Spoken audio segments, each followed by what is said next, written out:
Reserve Beauchene is located in Quebec, about an hour and a half drive north of North Bay. It's a unique setting with just under 50,000 acres with 39 different lakes. For the last 10 years we've been coming in the fall to collect eggs and sperm from brook trout and using that small number of eggs, usually about 10 to 12,000 eggs, for artificial rearing in a lake environment.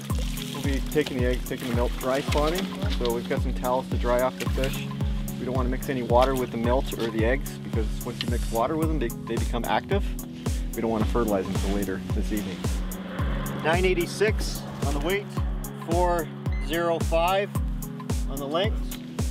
Each brook trout will get a microchip put into the cheek of the fish, and at that time we measure the weight and the length of the fish. Okay, our tag number is 229609.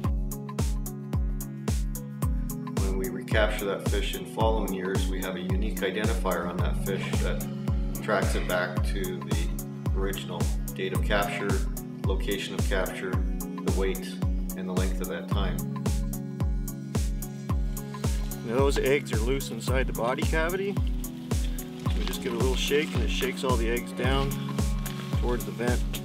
We collect up the eggs from the males and the females. The fish are then released back into the lake and the eggs are kept. Traditionally we keep them separate. Sperm and eggs are kept separate. That's called dry spawning. What we did down at the lake is we did wet spawning, where we actually fertilized the eggs on site. The eggs were fertilized, so they were loaded into the Scotty box incubators. So each of the Scotty incubator trays hold 200 eggs. We load 2 eggs into each cell on the tray, so a total of 400 eggs per tray. We take these Scotty box incubators back out into the main lake and we look for an area of flow. Scotty boxes are then hung from a long piece of cord. Christmas tree, we have about 7 or 10 of them hung. They reside under the ice for about 6 months in the winter. We come back in May, hunt down the Christmas tree strings of Scotty boxes that we placed the previous fall, open them up, and hopefully they're all full of fish that grew over the winter. Also, we've learned that there's some predation that goes on while the fish are spawning.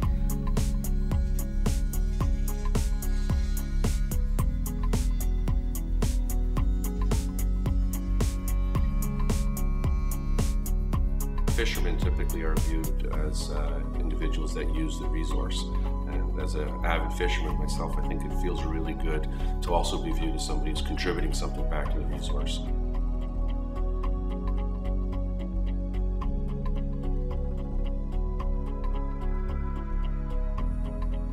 I think it's a win situation all around, including a win for myself.